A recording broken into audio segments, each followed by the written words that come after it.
আল্লাহ বলেন, বন্ধু আপনি নবী এতিমদের বেলায় বিনয়ী হন, এতিমদের বেলায় সদয় হন, এতিমদেরকে মোহাব্বত করেন। আমার আপনার নবী বলেন, উম্মত কোন মানুষ যদি এতিমের অভিভাবক হয়ে যান, এতিমের গার্জিয়ান হয়ে যায়, কোন মানুষ যদি এতিমের দায়িত্ব নিয়ে নেন, আল্লাহর নবী এইভাবে আঙ্গুল মুবারক দেখায় দেখায় বলছেন, আঙ্গুল দুইটা যেমন কাছাকাছি, ওই এতিমের দায়িত্ববান ব্যক্তিটা আমি নবীর সাথে জান্নাতে এমন কাছাকাছি থাকবেন। জোরে জোরে কন্যা সুবহানাল্লাহ। তাহলে নবীর সাথে জান্নাতে কাছাকাছি থাকতে চাই আমরা কারা কারা? আল্লাহ কবুল করুন, বলেন আমিন। নবীর সাথে জান্নাতে থাকতে চাইলে এতিমরে মোহাব্বত করার দরকার আছে না নাই? আরো জোরে কম। কিন্তু আমাদের দেশের এতিমরা তো লাঞ্ছিত, অপমানিত, নির্যাতিত, অবহেলিত। ভাইটা মারা গেছেন, সাথের ভাইটা চিন্তা করে ওই ভাইয়ের জমিনটা কেমনে দখল করে খাওয়ান যায়। কথা কর না দি, এতিমের মাল খাইছেন, এতিমদের মনে কষ্ট দিয়েছেন। মনে রাখবেন, মদিনার নবী মদিনা থেকে কিন্তু কষ্ট পেয়ে যাবেন।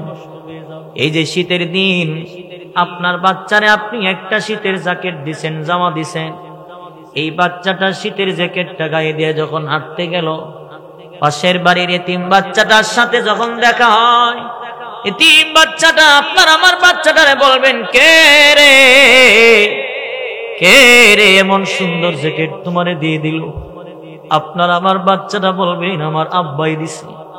যেই মাত্র বলবেন আমার আব্বাই দিছেন, এমনি তো এতিমের কলিজায় কামড় মারবে, নাই রে আমার আব্বা তো দুনিয়ায় নাই। আজকের এই দিনে যদি আমার আব্বা পয়সা থাকতো গো, আমারে তো এমন একটা সুন্দর জ্যাকেট কিনা দিত, আমারে তো এমন একটা সুন্দর জ্যাকেট দিত। দৌড়াই আমার কাছে গিয়া কান্দেন আর বলেন, মগো বেন আমার এমন একটা শীতের জ্যাকেট আপনি আমার কিনা দেন। বিধবা মহিলাটা বাচ্চাটারে জড়ায় ধরে কান্দেন আর বলতে থাকেন, পুরা কপাল,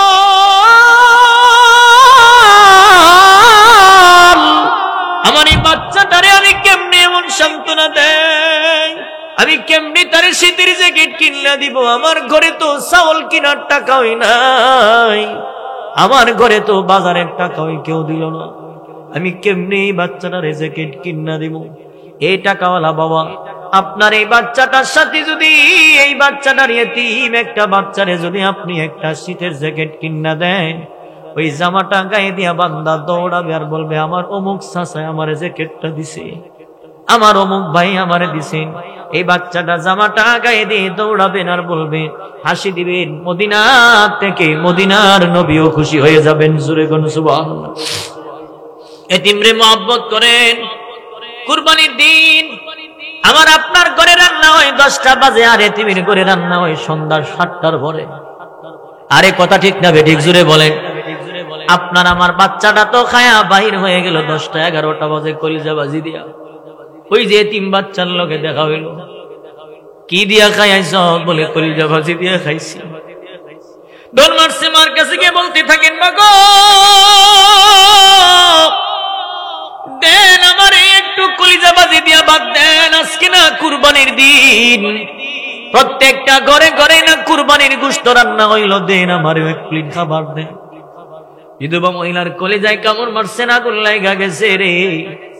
ওই বাচ্চাটারে বুকটার সাথে জড়ায় কান্দে আর বলে, মালিক আমি তারে কেমনে বুঝাই যে তার ঘরে কুরবানি হইছে না, তার আব্বা দুনিয়াতে নাই, আর ঘরে এক টুকরা গোশতই পর্যন্ত কেউ দিল না, আমি কেমনে তারে বুঝাই? মহিলাটা কান্দে আর বলে, মালিক তোমার কাছে বিচার দিলাম, আমার এতিম বাচ্চাটার জন্য বুঝি মহল্লাতে একজন ব্যক্তি নাই যে আমার বাচ্চাটারে দুইলা খাওয়াইব। ওই আপনার এই বাচ্চাটার সাথে যদি এতিম বাচ্চাটারে খাওয়াই দেন, মদিনা থেকে মদিনার নবী খুশি হয়ে যাবে। এর যুবক ভাই, এতিমদের পাশে দাঁড়া। এই যে মাহফিল করছেন যুব সমাজ, যুবক ভাইদেরকে আমি বলে যাই, ওই যে আমার আপনারা আগে আসছেন 3-4টা গাড়ি দিয়ে, আমার আপনারা আগে আসছেন অনেক দূরের থেকে, মোহাব্বত মাহফিল করছেন, দিনের মোহাব্বত সবের কাজ। তবে এমন একটা এতিম বাচ্চার পাশে যদি দাঁড়ান, আমার মতো মৌলবীর মোহাব্বতের চাইতে কোটি কোটি গুণ সব আল্লাহ আপনারা মোল্লামায় দান করে দিব। আরে কথা ঠিক না বেঠিক? জোরে বলে। দিনের মহব্বত বাস্তব কথা শুনে যান। এর যুবক ভাইরা, আপনারা যারা মহল্লার যুবক ভাইরা আছেন, 5 ওয়াক্ত নামাজ তো পড়বেন, পাশাপাশি আপনারা একটা দায়িত্ব নেবেন। আমরা মহল্লার যুবকেরা যারা আমরা ইনকাম করতে জানি, 20-30 জন যুবক মিলে যদি নিয়ত করেন, আমরা প্রত্যেক মাসে মাসে 200-500 টাকা জন প্রতি দিয়া এই টাকাটা একত্রিত কইরা মহল্লার ভিতরে দেখবেন কোন বাচ্চাটার বাবা নাই, কোন বাচ্চার মা নাই, কোন মহিলার স্বামী নাই, গরিব মানুষ, দরিদ্র মানুষ, এই শীতের দিনে এতিম বাচ্চার মায়ের একটা শীতের কম্বল দিবেন, গরমের দিনে তার ঘরে একটা চার্জারের ফ্যান লাগায়া দিবেন, বেড়া যদি ভাঙ্গা থাকে তার ঘরের বেড়াটা লাগায়া দিবে। মদিনা থেকে মদিনার নবী খুশি হয়ে যাবে। আমার নবী একা একা সময় কাটান, আসমানের দিকে তাকাইয়া অপেক্ষা করেন কোন সময় জিবরাইল নবীর কাছে হাজির হবেন। এই যে আমার নবী টেনশন করেন, দিন যাইতেছে, রাত যাইতেছে, এক পর্যায়ে যাইতে যাইতে মতান্তরে 14 থেকে 15 দিন সময় পার হয়ে যায়। আমার নবীর কাছে জিবরাইল এখনো পর্যন্ত আসলো না। অন্যদিকে নবীর আপন চাচি আম্মা, যার নাম ছিল উম্মে জামিল, আবু লাহাবের স্ত্রী, আমার নবীর কানে কানে গিয়ে বলতে লাগলো, কি বেবা, আপনার কাছে যেই শয়তানরা আসা যাওয়া করতো, এই শয়তানটা কি এখন আসা বন্ধ হয়ে গেছে? জোরে জোরে বলেন না নাউযুবিল্লাহ। জিবরাইলকে বললেন, শয়তানরা কি আসা বন্ধ হয়ে গেল নাকি? একদিকে জিবরাইল আসে না, অন্যদিকে বেঈমানেরা বলতে লাগলো, মুহাম্মদের রব মুহাম্মদকে ভুলে গিয়েছেন। নাউযুবিল্লাহ। যেই মাত্র এই খবরটা আমার নবীর কানে পৌঁছায়া গেল, আমার নবী আসমানের দিকে তাকাইয়া বলতে লাগলো, মালিক,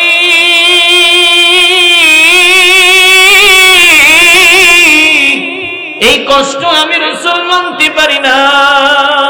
বেঈমানের বাচ্চাগুলি বলা শুরু করলো, আপনি রব আমাকে ছেড়ে দিলেন গো, আপনি রব আমাকে ভুলে গিয়েছেন, আমাকে বাদ দিয়া দিছেন।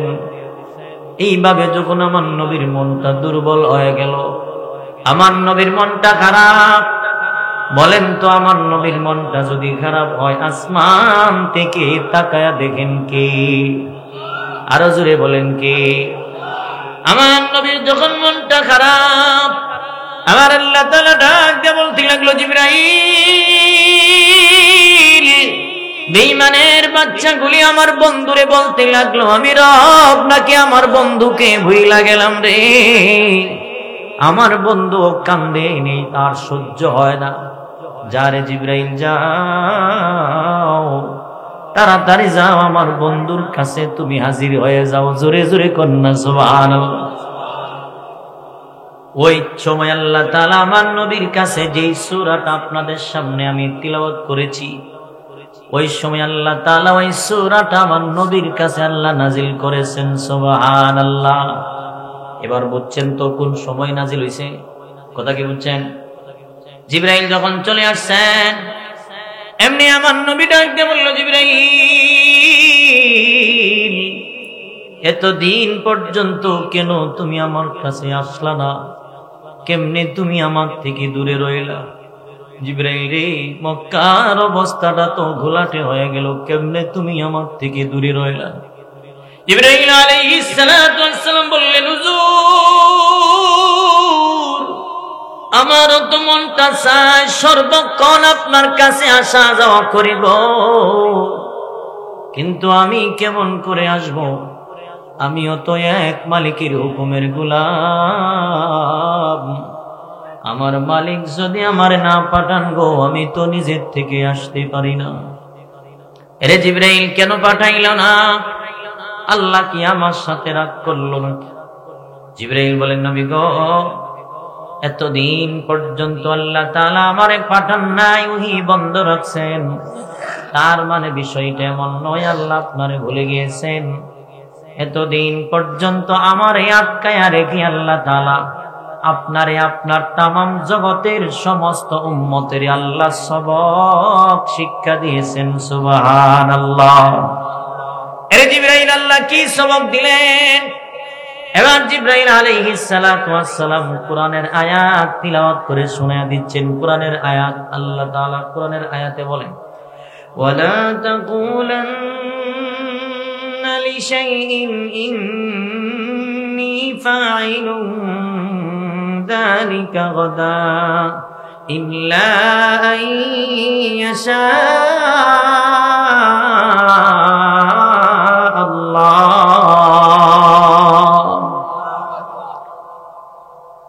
আল্লাহ তাআলা জানায় দিয়েছেন। জিবরাইল আলাইহিস সালাম বললেন, নবী গো, এতদিন পর্যন্ত আল্লাহ তাআলা কেন ওহী বন্ধ রাখছেন? কারণ হলো এই যে বেঈমানের বাচ্চাগুলি আপনারে প্রশ্ন করছিলেন, আপনি বলেছেন আগামীকাল জবাব দিবেন, মতান্তরে 24 ঘন্টা বা 3 দিন পরে জবাব দিবেন। কিন্তু আপনি নবী এইখানে একটা কথা বলেন নাই, আপনি নবী ইনশাআল্লাহ বলেন নাই। জোরে জোরে কন্যা সুবহানাল্লাহ। আপনি ইনশাআল্লাহ বলেন নাই। আল্লাহ কোরআনের আয়াত দিয়ে জানায় দিলেন, বন্ধু, ভবিষ্যতে কোনো কিছু করতে গেলে, কোনো কিছু বলতে গেলে ইনশাআল্লাহ ছাড়া বলা যাবে না। এই সামনে যেন ইনশাআল্লাহ বলতে যেন না বলেন, এই জন্য আল্লাহ তাআলা আয়াত দিয়ে জানায় দিয়েছেন। এই কারণে দেরি করছেন। জোরে কোন সুবহানাল্লাহ। এখন বলতে পারেন, হুজুর তাহলে তো নবী পর্যন্ত কি আল্লাহ নবীর জানাইছেন, আমরাও কি কোন লাগবো নি? এবার আপনারা বলেন তো, আমাদেরও বলার দরকার আছে না নাই? আরো জোরে কোন। কোরআনের আয়াত নাজিল হয়েছেন 1450 বছর আগে, এটার বাস্তবায়ন কিয়ামত পর্যন্ত চলবে। এবার ভবিষ্যতে আমরা কোনো কিছু বলতে গেলে ইনশাআল্লাহ বলার দরকার আছে না নাই? রাজি আছি তো? আর রাজি আছি তো? আরো জোরে কোন। সবক আসেনি? আরো জোরে কোন। সবক ইনশাআল্লাহ বলার দরকার। কোনো কিছু বলতে গেলে ইনশাআল্লাহ বলা লাগবে। কিন্তু আমরা তো স্বভাব হইছে এমন, মনে করি গায়ের জোরে করেলাম, টাকার জোরে করেলাম, গোষ্ঠীর জোরে করেলাম, সব জিনিস জোরে হয় না। রবের পক্ষ থেকে যদি সাহায্য নাযিল না হয়, যেই কাজের শুরুতে রবের নাম নেওয়া হয়, ওই কাজে আমার রবের পক্ষ থেকে মদদ আর সাহায্য নাজিল হয়ে যায়। জোরে কন্যা সুবহানাল্লাহ। এই জন্য ভবিষ্যতের সামনে যা করব ইনশাআল্লাহ বলবো।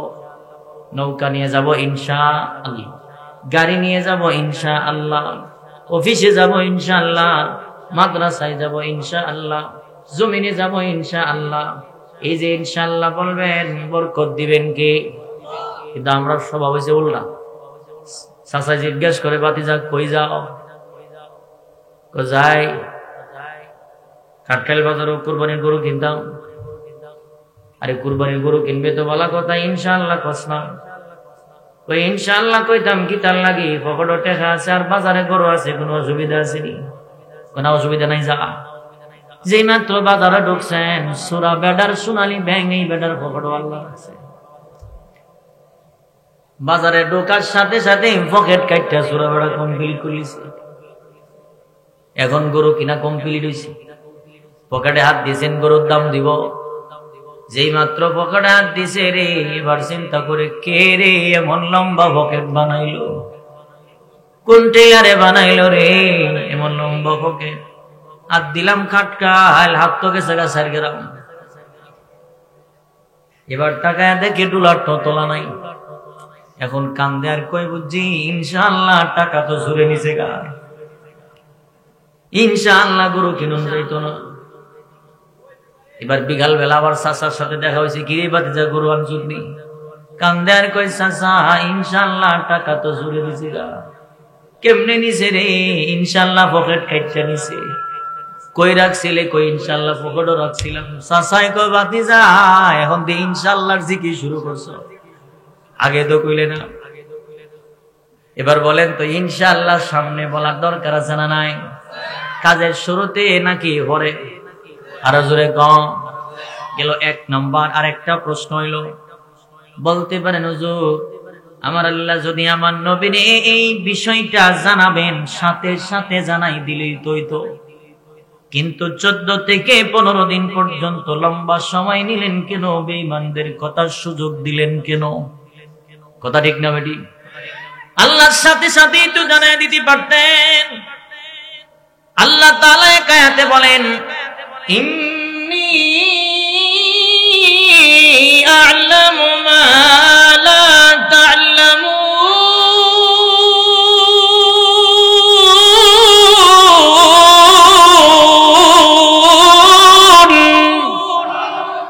আল্লাহ বলেন, আমি আল্লাহ যা জানি তোমরা তা আরো জোরে কও। এবার উদাহরণ দিলে বুঝবেন নবীজির আল্লাহ কেন এত দেরিতে জানাইছেন। উদাহরণ মনোযোগ দিয়ে শুনেন। আপনাদের আশেপাশে তো ধানের জমিন, বৈশাখ জ্যৈষ্ঠ মাসে যখন ধান কাটেন কৃষকেরা বড় বড় যখন পূজা বান্ধে, পূজা করেন আপনারা? এই যে পূজা বান্ধেন, অনেক দূরের থেকে পূজাটা লইয়া বাড়ি জিনিস যখন লইয়া বাড়ির খোলা পর্যন্ত মাঠ পর্যন্ত আসে, 1-1.5 ঘন্টা পূজা নিলে পরে তখন বান্দার শরীরে একটু ক্লান্তি হয়ে যায়। নৌকা থেকে যখন মাল নামান, বড় বড় সিমেন্টের বস্তা, লোহার বান্ডিল যখন নামাই, ভারী জিনিস নামাইতে গেলে তখন শরীরে একটু দুর্বল হয়। এই দুর্বল শরীরটারে আরাম দেওয়ার জন্য মাঝে মাঝে দোকানে বৈশা বৈশা একটু চা পান খায়, কৃষকেরা গাছের নিচে বৈশা একটু ছায়া প্রদান করে। কথা ঠিক না বেটি? ছায়া গ্রহণ করেন যেন দুর্বল শরীরটা ভালো হয়। কারণ ভারী জিনিস নিছেন, ভারী জিনিস আসলে পরে শরীরটা তো দুর্বল হয়। আল্লাহ তাআলা বুঝাই দিলেন, আমার বন্ধুর উপরে আমি আল্লাহ কুরআন নাজিল করলাম। এই কুরআন তো অনেক ভারী জিনিস, জোরে কন্না সুবহানাল্লাহ। এই কুরআন তো ভারী জিনিস। এই যে এখানে কুরআন দেখা যায়, কাগজের কুরআন ওজন দিলে পরে 1 কেজি থেকে একটু কম বেশি হবে, হয়তো বা একটু কম বেশি হইতে পারে। কিন্তু এই কোরআনের গোপন, এই কোরআনের গোপন একটা ওজন আছে, যে ওজন সম্পর্কে আমার আপনার অনেকেরই ধারণা নাই। কেমন ওজন? বলে এই কোরআনটার কেমন ওজন? এই কোরআন যখন প্রথমে আসমানে দেওয়া হয়েছিল, আসমান আমার রবকে ডেকে ডেকে বলতেছিল, মালিক এই কোরআনের ওজন সহ্য করতে পারি না। এই কোরআন যখন পার দেওয়া হয়েছিল, পার আমার রবকে বলছিলেন, আল্লাহ এই কোরআনের ওজন সহ্য করতে পারি না। এই কোরআন যখন জমিনে দেওয়া হয়েছিল, জমিনও সহ্য করতে পারল না। এই কোরআন যেই ব্যক্তির উপরে আল্লাহ নাজিল করেছেন, ওই ব্যক্তির গায়ে আল্লাহ তাআলা জান্নাতি 4000 যুবকের শক্তি দান করছেন। সুবহানাল্লাহ। কয় হাজার? আর জোরে কোন? এত মানুষের শক্তি দান করার পরেও যেই দিন আমার আপনার নবীর উপরে কোরআন নাজিল হয়, ওই দিন আমার নবী দূরে থেকে ডাকছিলেন আর বলছিলেন, খাদিজা জাম্মিলুনি জাম্মিলুনি, তুমি আমারে কম্বল দিয়া ধরো গো। আম্মা জান বলেন, যখন আমার নবীর আমি কম্বল দিয়া ধরলাম, এইভাবে তাকায় দেখলাম আমার নবীর গায়ে জ্বর আসছেন, তা পড়ছেন। তার মানে কি বুঝলেন? এই কোরআনের ওজন আছে না নাই? আরো জোরে কোন? এই কোরআন ভারী জিনিস নাকি পাতলা জিনিস? কোরআন অনেক ভারী জিনিস। আল্লাহ তাআলা আমার নবীর উপরে কোরআন নাজিল করতেছেন, ভারী জিনিস নাজিল করতেছেন। আমার নবীর উপরে যেন অতিরিক্ত প্রেসার না পড়ে, মুফাসসিরিনে কেরামগণ বলেন 14 দিন পর্যন্ত ওই বন্ধ রেখে আল্লাহ তাআলা আমার নবীরে বিরতির সুযোগ দান করছেন। জোরে জোরে কন্না সুবহানাল্লাহ। কি ভিডিও তো কাছাকাছি দিয়েছেন ভাইরা আমার। তাহলে বুঝলেন তো আল্লাহ তাআলা কেন দেরি করছেন। এবার জিবরাইল আলাইহিস সালাতু ওয়াস সালাম কে আমার নবী বললেন, জিবরাইল রে, মক্কার বেঈমানের রাজা বলল আমার রব মানে ভুলে গিয়েছেন, এই ব্যাপারে বক্তব্য কি বলো? জিবরাইল বলেন, হুজুর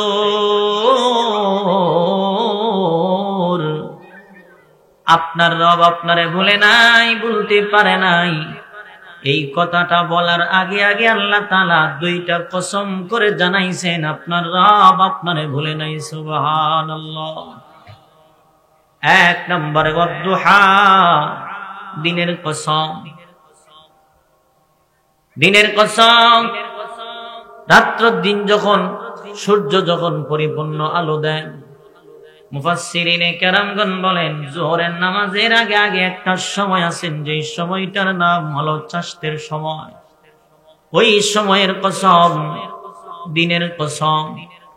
দুই নম্বরে ওয়াল্লাইলি ইযা সাজা, নিজুম রাতের কসম, নীরব রাতের কসম।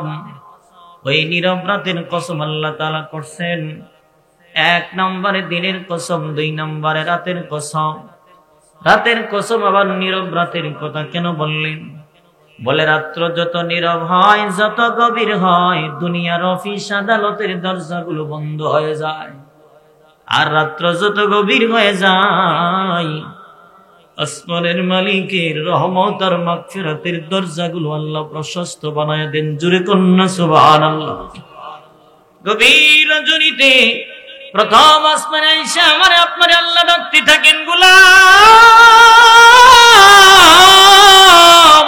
কে আছো? গুনাহগার, আমি আল্লাহর কাছে ক্ষমা চাও। বান্দারে আল্লাহ ডাকতে থাকেন, তোমার কি লাগবে বলো, আমি আল্লাহর কাছে। বান্দা চাও।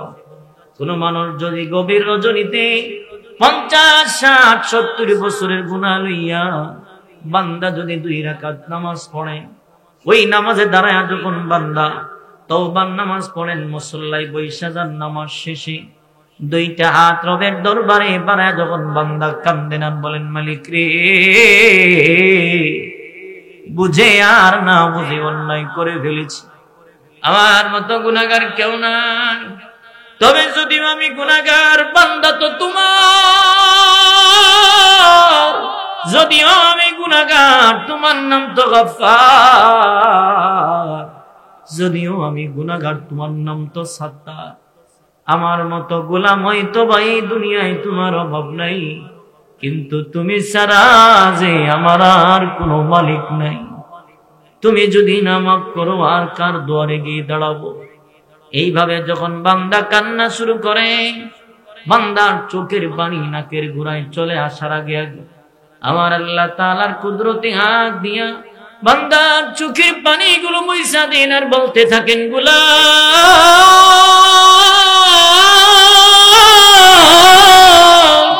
আর কান্দিস না, তোর কান্না বন্ধ কর।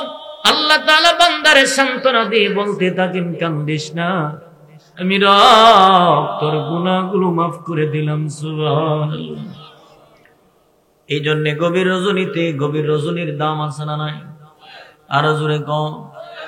1 নম্বরে দিনের কসম, 2 নম্বরে রাতের কসম। 2টা কসম করে আল্লাহ আমার নবীর এবার সান্ত্বনা দেন। বলছিলাম সূরাটা কোন সময় নাজিল হয়েছে? 1 নাম্বার। 2 নাম্বার, আল্লাহ কেন নাজিল করলেন? ওই কেনর জবাব এখন চলে আসছেন। আল্লাহ তাআলা 2টা কসম করে আমার নবীর পরের আয়াতে নবীর সান্ত্বনা দিতেছেন আর কাফের বেঈমানদের কথার দাঁত ভাঙা জবাব দিতেছেন। জোরে কোন সুবহানাল্লাহ। 2টা কসম করে আল্লাহ তাআলা এবার আমার নবীরে বলেন, মা ওয়াদ্দাআকা রাব্বুকা ওয়া মা ক্বালা। আল্লাহ বলেন, বন্ধু না, আপনার রব আপনারে ভুলে নাই, আপনারে ছাড়ে নাই। বেঈমানেরা যদি বলছেন আপনার রব আপনারে ভুলে গিয়েছেন, এটা হইতে পারে না। আমি আল্লাহ আপনারে কোনোদিন ছাড়তে পারি না, আমি আল্লাহ আপনারে ভুলতে পারি না। কারণ হলো আমি আল্লাহ তো আপনারে ভালোবাসতে কম বাসি নাই। সুবহানাল্লাহ। আমার নবীর আল্লাহ ভালোবাসছেন কম না বেশি? আরো জোরে কোন কম না বেশি? এই দুনিয়ার জমিনে যত নবী রাসূল আল্লাহ পাঠাইছেন, কোন নবী রাসূলকে আল্লাহ ভালোবাসতে কম বাসেন নাই। তবে আমার নবীর মতো আল্লাহ কাউরে বাসেন নাই। কোন নবীর আল্লাহ তাআলা 7 আসমান পাড়ি দিয়ে আল্লাহর কাছে যাওয়ার কোনো অধিকার দিল না। কিন্তু আমার নবীর আল্লাহ কত ভালোবাসেন। এরে আমার নবীর প্রেমে পাগল হয়ে আল্লাহ তাআলা 7 আসমান পাড়ি দিয়ে আল্লাহর কাছে আল্লাহ ডাইকা নিয়ে যায়। আমার নবীর আল্লাহর কাছে আল্লাহ ডাইকা নিয়ে যান, 7 আসমান পাড়ি দিয়ে আমার নবীর নিয়ে যান। জিবরাইল আলাইহিস সালাতু ওয়াস সালাম যখন সিদরাতুল মুনতাহায় হাজির, আমার নবীর আল্লাহ কত ভালোবাসেন এই কথাটা একটু বুঝেন, নাকি অসুবিধা হইতেছে? আলোচনা যদি একটু লম্বা হয় কোনো অসুবিধা হইব না? ভাইরা আমার, সিদরাতুল মুনতাহা পর্যন্ত যখন জিবরাইল হাজির হয়ে গেল, জিবরাইল আলাইহিস সালাতু ওয়াস সালাম এই জায়গায় দাঁড়ায় আমার নবীরে বলল, নবী গো, আমি জিবরাইল আর একটা কদম সামনে যাইতে পারবো না। আমি জিবরাইলের এই পর্যন্তই সীমানা শেষ। জিবরাইল আলাইহিস সালাম আমার নবীর এই জায়গায় রেখে চলে আসছেন। আমার নবী একা একা দাঁড়ায় রয়েছেন সিদরাতুল মুনতাহা। আমার নবী এই জায়গায় দাঁড়ায়া সামনে পিছে ডানে বামে তাকায়া তাকায়া দেখতেছেন আল্লাহ তাআলা প্রত্যেকটা জায়গায় জায়গায় আমার নবীর নামের ডিজাইন দিয়ে আল্লাহ সাজায়া রাখছেন। সুবহানাল্লাহ, আমার নবীর নামের ডিজাইন। যেই মাত্র এই দৃশ্যটা আমার নবী দেখছেন, আমার নবী আনন্দের ছুটে কান্না শুরু করছে। কান্না কিন্তু মাঝে মধ্যে মানুষের টাকা পয়সা থাকলেও কান্দে, বাড়ি গাড়ি থাকলেও দেখবেন মাঝে মধ্যে মানুষ কান্দেন। যেমন দেখবেন কোন সময় মানুষগুলি দামি দামি খাবার খায়, বাড়ি আছেন, গাড়ি আছেন, সব আছেন, দামি খাট পালঙ্কে শুয়া শুয়া কান্দেন আর বলেন, মালিক এখন তো আমার টাকা পয়সার কোনো অভাব নাই, বাড়ি গাড়ির অভাব নাই, এখন আমার ব্যাংক ব্যালেন্সের অভাব নাই, কিন্তু আমার জনম দুঃখিনী মা অসুস্থ থাকার সময় 2,000 টাকা কোন জায়গায় পাইলাম না। আমার আব্বা অসুস্থ থাকার সময় 2,000 টাকা পাইলাম না। বান্দা দেখবেন ঘরের ফ্রিজের দরজাটা খুলে আর কান্দে, ফ্রিজ থেকে মাল নামায়া খায় আর কান্দে আর বলে, মালিক রে এখন তো কত রং বেরঙ্গের খাবার ফ্রিজে রাইখা খায়, কিন্তু আমার মাই হসপিটালে থাকার সময় 1 কেজি মালটা রাইখা খাওয়ার মতো যোগ্যতা আমার ছিল না। আজকে আমার ঘরে মাল আছেন, ফ্রিজ আছেন, কিন্তু আমার জনম দুঃখিনী মা দুনিয়াতে নাই। ওই সময় বান্দা কান্দেন। আমার নবী ওই সিদরাতুল মুনতাহায় দাঁড়ায় আনন্দের কান্না কান্দেন আর বলতে থাকেন, মালিক এই যে আপনি আমার এত ভালোবাসেন, আমার এই সম্মানের কথা আমি দুনিয়াতে কার কাছে জানাই? আমার যেই জগতে আমার আব্বা নাই, জন্মের পরে আমার আব্বারে পাইলাম না, জন্মের 6 বছর পরে মাও বিদায় হয়ে গেল। আল্লাহ বলেন, বন্ধু রওনা হয়ে যান, রওনা হয়ে যান, আপনার দিলে শান্তি দেওয়ার জন্যই তো আমি রব আপনারে দাওয়াত দিয়ে আনলাম। সুবহানাল্লাহ, জোরে কোন। নবীর আল্লাহ কাছে নিছেন, দেখেন নবীর আল্লাহ কত ভালোবাসছেন। আল্লাহ যখন নবীর কাছে নিয়ে গেল, এবার আমার আপনার নবীর আল্লাহ বলেন, বন্ধু আপনি কি নিয়ে আইছেন? কয় আত্তাহিয়াতু লিল্লাহি ওয়াস সালাওয়াতু ওয়াত তাইয়্যিবাত। কি লইছেন? প্রশংসা করতেছেন নবীজি। এবার আল্লাহ বলেন, আসসালামু আলাইকা আইয়ুহান নবী ওয়া রাহমাতুল্লাহি ওয়া বারাকাতুহু। এরপরে আমার নবীর মনটা খারাপ। আল্লাহ বলেন, কি ব্যাপার, সবার কথা বললাম, মন খারাপ কেন? আল্লাহ বলেন, বন্ধু পরিবার পরিজন আত্মীয় স্বজন সবার কথা বললেন। এই কাটকাল এলাকার ভাইয়ারা মনোযোগ দিয়া কথাগুলি শুনেন। কেমন নবীর উম্মত হয়ে দুনিয়াতে আসছেন। আল্লাহ নবী যখন বললেন, মালিক রে কেমনে আমি খুশি হব? কারণ হলো আমার সমস্ত পরিবার পরিজনের কথা আমারে বললেন, একবারও তো আমার গুনাহগার উম্মতের কথা বললেন না। আল্লাহু আকবার, জোরে বলেন না। একবার তো উম্মতের কথা বলেন নাই।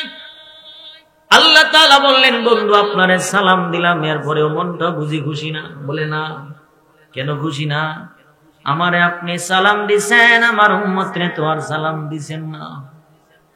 তাহলে শুনেন, আসসালামু আলাইনা ওয়া আলা ইবাদিল্লাহিস সালিহিন।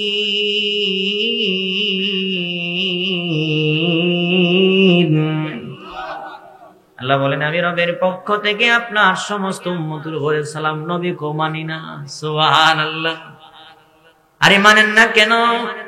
আমার নবী বললেন আল্লাহ আমারে আপনি সালাম দিছেন সরাসরি সরাসরি, আর আমার উম্মতের দূরের থেকে সালাম দিবেন, এটা কেমনে মানবো? আল্লাহ কো আপনার উম্মতেরও দাঁড়িয়ে গিয়ে দিতাম। বলে জি আল্লাহ, দাঁড়িয়ে গিয়ে দেওয়ান লাগবো।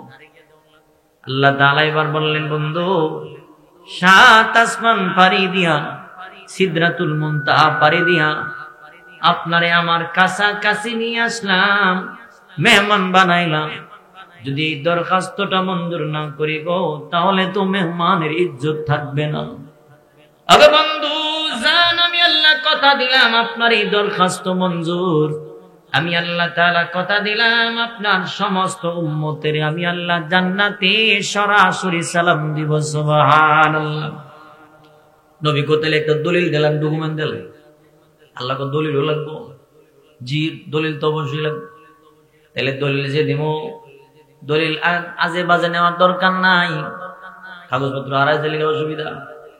আমি আল্লাহ তাআলা কোরআনের আয়াত বানায়া দিলাম কিয়ামত পর্যন্ত দলিল।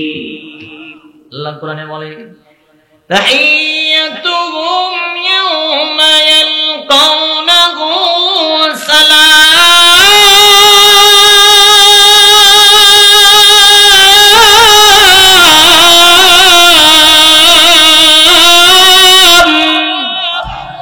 আল্লাহ বলেন কিয়ামত পর্যন্ত দলিল। আমি আল্লাহ আপনার সমস্ত উম্মতকে জান্নাতে সরাসরি সালাম দেব। আল্লাহ আরেক আয়াতে বলেন সালামুন কাওলাম মির রাব্বির রহিম।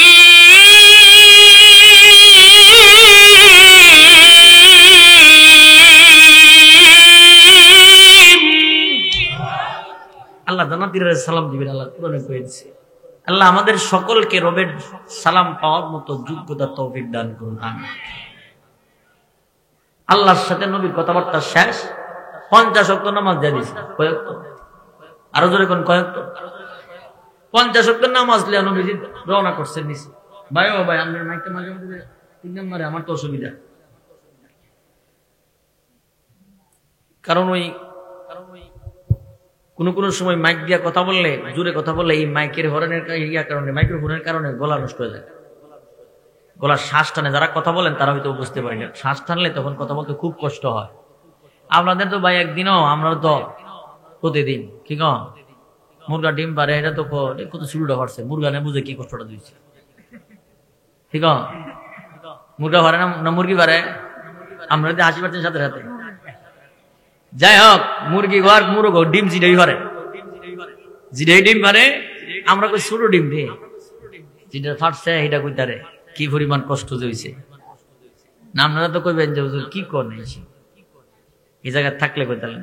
আমি তো কুমো যে ধান খাটা কি কষ্ট হইলো, ওই আমার তো কাশিটা ধরা দিলে তখন বুঝলাম বলে কি জাতের কষ্ট নাকি তা কথা। ঠিক না? ঠিক রেখো খেতে লাগে অনেক সময় মানুষের যারা কামলা লয় আর ধমক করে এতক্ষণ পর্যন্ত এটি করছো, হেরে লাগাই দিলে হ্যাঁ গুছির কোমর ভেঙে গেলে কি দেখো। সবাই বলে জানে সবাই জানে, না জানলে ঠিক আছে। যাই হোক, এই জন্যে আমি আমার মতো করে যেমনি বলার চেষ্টা করতেছি, কিন্তু মাঝে মধ্যে মাইকের জন্য আমার অসুবিধা হইতেছে। আমি চেষ্টা করবো ইনশাল্লাহ আপনাদেরকে আমার সর্বোচ্চ সময়টা দেওয়ার জন্য। এরপর বাকি ওমা তাওফীকি ইল্লা বিল্লাহ। নবী যখন 50 ওয়াক্ত নামাজ পড়ে দুনিয়াতে আসছেন, মুসা নবীর সাথে দেখা হইছে। কার সাথে? আরো জোরে কোন কার সাথে? মুসা নবী কো কি ব্যাপার, বন্ধুর বাড়িতে বেড়াইতে গেছেন, কি দিল বন্ধু উম্মতের জন্য, কি দিল? আমার আপনার নবী বলেন আমার বন্ধু আমার উম্মতের 50 ওয়াক্ত নামাজ হাদিয়া দিছেন। সুবহানাল্লাহ। 50 ওয়াক্ত নামাজ দিছেন বলে 50 ওয়াক্ত দিছে। মুসা নবী বলেন আর নিচে যায়েন না, ঝামেলা হয়ে যাবে। এই যে 50 ওয়াক্ত নামাজ এটা পারতো না, আমি উম্মত চালাইছি, আমি জানি এটা বড় বেজাল্লা জিনিস, বড় বেজাল্লা জিনিস, আমি উম্মত চালাইছি, আমি জানি পারতো না। যে বেটা ইসার ট্রাক্টর, বড় মাথা ইসার মাথা ট্রাক্টর আছে না, ইসার মাথা ট্রাক্টর যে বেটা চালায় এই বেটা জানে এটার ব্রেক কেমন শক্ত। যে বেটা ডিস্ট্রিক্ট ট্রাক চালায় এই বেটা জানে এটার ব্রেক কেমন কঠিন। মুসা নবী বলেন আমি জানি পারতো না, আমি চালাইছি বেজাল্লা জিনিস, আপনি গিয়া কমায় লইয়া। এবার বলেন তো আমরা যে 50 ওয়াক্ত নামাজ পারতাম না, আল্লাহ জানতো কি জানতো না? আরো জোরে কোন জানতো কি জানতো না? এরপরেও দিল কেন? কারণ আছে না নাই? মুফাসসিরিনে কেরামগণ বলেন আল্লাহ জানেন আমরা 50 ওয়াক্ত নামাজ পড়তে পারবো না, এরপরে আল্লাহ দিলেন। কারণ হলো আল্লাহ বুঝাইতে চান আমার বন্ধু আমার কাছে আরো 9 বার আসা যাওয়া করুক। জোরে জোরে কন্যা সুবহান। কারণ আমার বন্ধু আমার কাছে আরো 9 বার আসুক। আমার বন্ধু একবার আমার কাছে আসছে, আমি আমার বন্ধুর এমন সুন্দর করে বানাইলাম, একবার দেখি আমি আল্লাহ নিজের ওই মনটা বলল না। আল্লাহু আকবার জোরে বলে। একবার দেখি আমি আল্লাহর মনটা বলল না, আমি চাই আমার বন্ধু আরো 9 বার আসো। প্রত্যেকবারে যাওয়ার পরে 5 ওয়াক্ত কইরা কমাইছেন, 5 নং 45 বাতিল, বাকি আছে কত? এবার 5 ওয়াক্ত নামাজ লইয়া আমার নবী যখন রওনা করছেন, আল্লাহ বলেন বন্ধু নামাজ দিলাম 50 লইয়া যান, 5 একটা সুখবর লইয়া যান। আমি আল্লাহ দেউন না, আমি আল্লাহ নেউন না, আমি আল্লাহ যা দেই আমি আল্লাহ তা ফিরত নেয় না। বন্ধু শুনেন, আমি আল্লাহ তাআলা বলে দিলাম আপনার কোন উম্মত যদি 5 ওয়াক্ত নামাজ আদায় করিয়া যায়, আমি রব্বে কারীম আপনার উম্মতের 5 ওয়াক্তের সওয়াব দিব না। আমি আল্লাহ তাআলা আপনার উম্মতের আমল নামায় 50 ওয়াক্তের সওয়াব দান করে দিব। নবীজি কো আরেকটা কথা বাকি রইছে। আরে আরেকটা কি কথা রইছে? আরেকটা কথা হইল আমি যে আপনার সাথে দেখা করলাম, মেরাজ করলাম, আমার উম্মত কি আর এই সুযোগ পাবে না? সুবহানাল্লাহ। আল্লাহ বলেন হাবিব আপনার সাথে মেরাজ করলাম 7 আসমান পাড়ি দিয়া, সিদরাতুল মুনতাহা পাড়ি দিয়া। আপনার কোন উম্মতেরা যদি 5 ওয়াক্ত নামাজ আদায় করিয়া যায়, আমি আল্লাহ দৈনিক 5 বার জমিনে গিয়া গিয়া মেরাজ করব। জোরে জোরে কন্যা সুবহানাল্লাহ। এই জন্যে আসসালাতু মি'রাজুল মুমিনিন, নামাজ হলো মুমিনের জন্য মেরাজ। আর আমরা নামাজ হলো ক্ষেতের হিসাব করা, দোকানের হিসাব করা। কথা কন্যা দি নামাজ পড়তেছেন, ইমাম সাহেব কয় রাকাত পড়ছে, মুসল্লির মনে নাই। কি কম মুসল্লির মনে নাই। মাঝে মধ্যে নিজে নিজে গ্যাস লাগাইতে উল্টা পাল্টা নামাজের ধ্যান থাকে না। মাঝে মধ্যে অযথা ইমাম সাহেব লোক মারে আল্লাহু আকবার কইরা। কি কোন আছে না নাই? আমি একবার নামাজ পড়াইতেছি মসজিদে, নামাজ পড়াইতে গিয়া আমি আমার রাকাত ঠিকই পড়ছি, কিন্তু এক মুসল্লি পিছন দিক দিয়া লোকমা মারছে আল্লাহু আকবার কইয়া। এখন আমার তো একটু ফেস লাগছে, কি রে আমি তো জানি সঠিক নামাজ, যে মুসল্লি যে লোকমা মারলো, কিন্তু আমি মুসল্লির লোকমা আমি লইছি না, আমি দাঁড়ায় গেছি। 4 রাকাত মানে 3 রাকাতের সময় মুসল্লি মনে করছে 4 রাকাত হয়ে গেছে, আমি তো জানি 3 রাকাত, আমি কার হইছি। এই যে মুসল্লি লোকমা মারলো, আমি তার লোকমা তো লইছি না। পিছন দিক দিয়া সাথের বেটা কইতেছে না নামাজ তো ঠিক আছে। কথা বুঝেন নাই মনে? বেটা নামাজে থাইকে কইতেছে না নামাজ তো ঠিক হইয়াছে। আমি কি কস কি বেটা? এখন মনে মনে চিন্তা করলাম নামাজ পড়ুম না নামাজ ছাড়ুম। এমন কথা যদি নামাজ থাইকে বেটা খারিয়া কো না নামাজ ঠিক হইয়াছে, এখন নামাজ পড়ার কোনো বাবা আছে নি? কোন আর দূরে কোন বাবা আছে? কোন রকম সালামটা ফিরাইছি, সালাম ফিরে আমি নিজে বক্কার দাসি পারছি। এই কইলো কি বেটা তুই নামাজ? হেরা আমি বললাম আপনার নামাজ হইছে না। ওকে আমি কয়ে দিছি নামাজ হইতো না কেরে।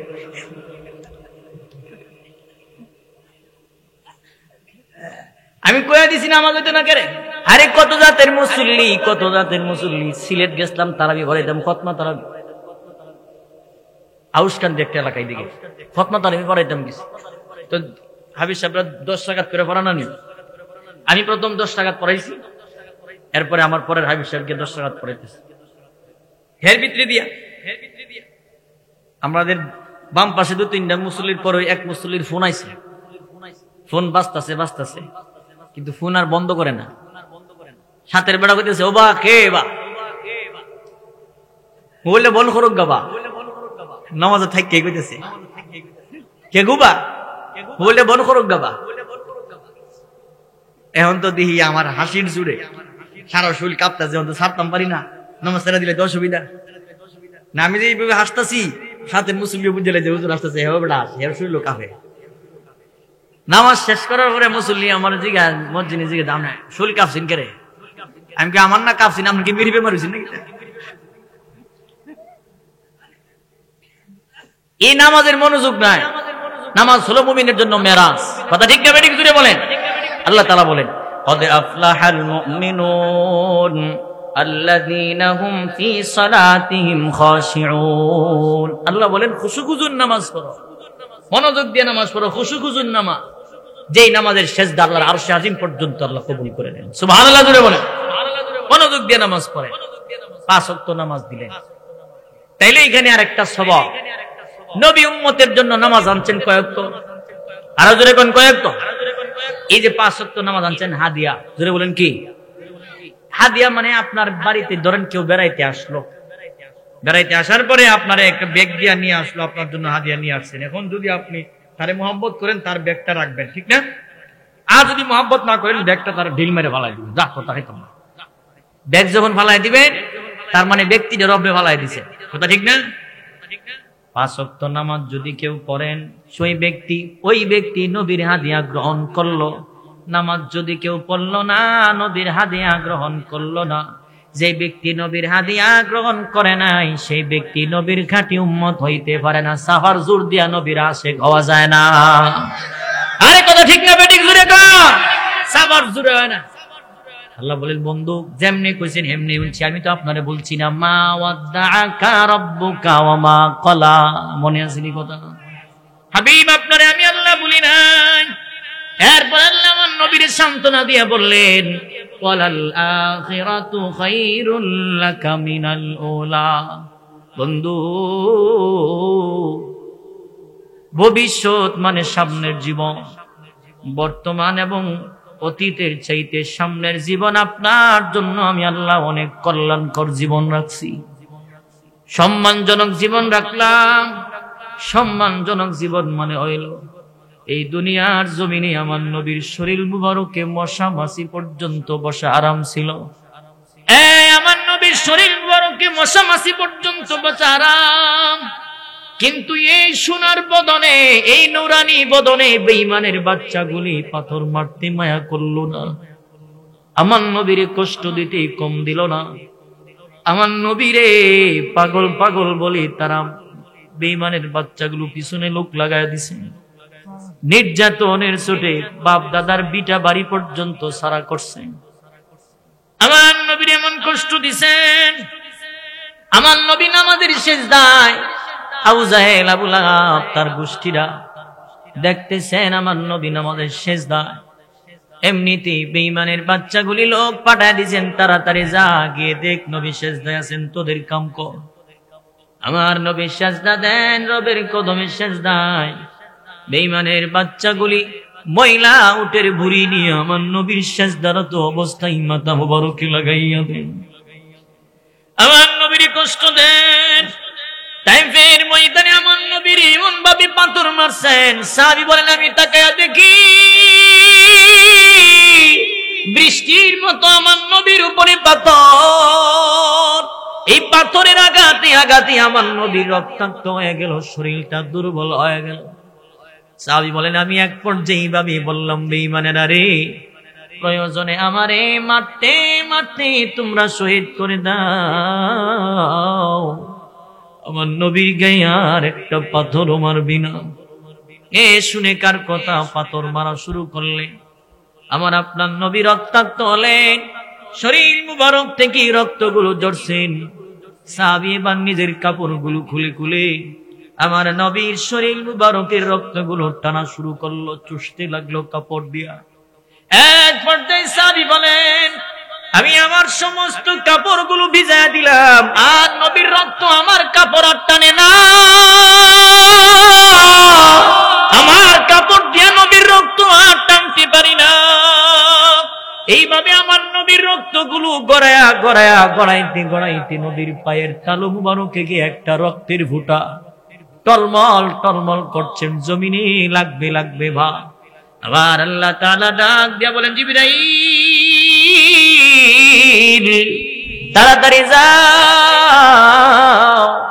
তাড়াতাড়ি যাও তাইফের ময়দানে আমার বন্ধুর রক্তগুলো আটকাও, আর না হয় আমার এই বন্ধুর শরীর মুবারকের রক্তের ফোঁটা যদি এই জমিনে লাইগা যায়, এই জমিন আর সহ্য করতে পারবে না। আল্লাহু আকবার জোরে বলেন, এই জমিন সহ্য করতে পারবে না। জিবরাইল বলেন, আমি সিদরাতুল মুনতাহা থেকে সমস্ত পাখাগুলি একসাথে বাড়ি মাইরা রে আমার নবীর পায়ে রক্ত মুবারক গুলো আমি আটকাইলাম। কষ্ট নবী কম করছেন না বেশি করছেন? এই যে নবী এত কষ্ট পাইছেন, কত নির্যাতন করছেন, ফেরেশতারা আসছেন, পাহাড়ের ফেরেশতারা, নবী গো আপনি নবী যদি অনুমতি দেন, আল্লাহ তাআলা বলছেন এই পাহাড় চাপা দিয়া বেঈমানের বাচ্চাগুলির ধসায়া দিবেন, মেরে ফেলবেন। আমার নবী ডাক দিয়ে বলতে লাগলো, ফেরেশতারা শুন, আমি নবী তো এই দুনিয়ার জমিনে গজব হয়ে আসি নাই, আমি নবী তো এই দুনিয়ার জগতের জন্য গজব নয়, আমি নবী তো রহমত। সুবহানাল্লাহ জোরে কোন, আমি নবী রহমত। আল্লাহ কোরআনে বলেন, ওমা আরসালনাকা ইল্লা রাহমাতাল লিল আলামিন।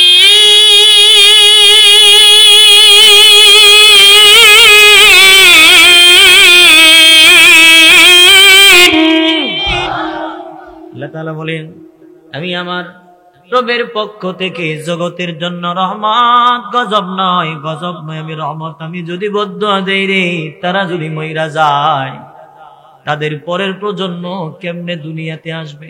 তারা হয়তো মানে নাই, তাদের পরের প্রজন্ম হয়তো আমি নবীরে মানবেন। জোরে জোরে কন্যা সুবহানাল্লাহ। আমি যদি মাইরা বালাই কার কাছে দাওয়াত নিয়ে যাবো? আরে আমার নবী তো বদদুয়া দিল না, আমার নবী কষ্ট করতে কম করলো না, কিন্তু আল্লাহ আমার নবীর সান্ত্বনা দেন, ওয়ালাল আখিরাতু খায়রুল লাকা মিনাল উলা। বন্ধু সামনের জীবন আপনার জন্য অনেক কল্যাণকর জীবন হবে। এরপরে আল্লাহ বলেন, ওয়ালা সাউফা ইউতিকা রাব্বুকা ফাতারদা। অচিরে আপনার রব আপনারে এমন কিছু দিবেন যার দ্বারা আপনি নবী সন্তুষ্ট হয়ে যাবেন। জোরে জোরে কন্যা সুবহানাল্লাহ। অচিরে এমন কিছু দিবেন আপনি নবী সন্তুষ্ট হবেন। কি দিবেন নবীরে? আল্লাহ কি দিবেন? রাসূল বলেন, কঠিন মুসিবতের দিনে আল্লাহ তাআলা আমি নবীর হাতে রবের প্রশংসার পতাকাটা দিয়ে রাখবেন। তাক সুবহানাল্লাহ। সকালবেলায় কাটকাল মাদর গিয়ে গুলি রবের প্রশংসার পতাকাটা দিয়ে রাখবেন। কঠিন মুসিবতের দিনে, যেই দিন সূর্যের তাপের কারণে নিচের জমিনটা তামার জমিন হয়ে যাবে, কেউ কারো উপকারে আসবে না, মা তার সন্তানের পরিচয় দিবে না, ওই মুসিবতের দিনে মানুষগুলো টেনশন করবেন আমল নামা ডান হাতে আসে নাকি বাম হাতে আসে।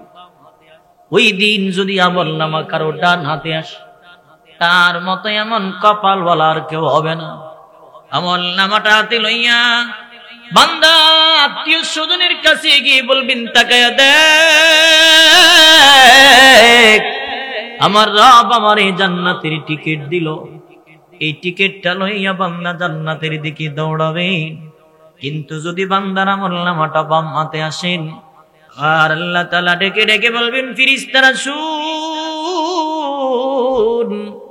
এই নাফরমানের আমল নামাটা বাম হাতে সরাসরি দিবি না, এই নাফরমানের ঘাটটা মটকাইয়া চেহারাটা, এই নাফরমানের বাম হাতটা বুক বরাবর ঢুকাইয়া তার হাতটা পিছনের দিকে নিয়ে যাও। যেই মাত্র বুক বরাবর ঢুকাইয়া হাতটা পিছনের দিকে নেওয়া হবে, সমস্ত বুকের হাড়গুলি মরমর মরমর করে আওয়াজ দিয়া ভেঙ্গে চূর্ণ বিচূর্ণ হয়ে যাবে। কিন্তু ওই দিন কোন সাহায্যকারী পাওয়া যাবে না। আল্লাহ বলেন, ওয়া মা লাহুম মিন নাসির।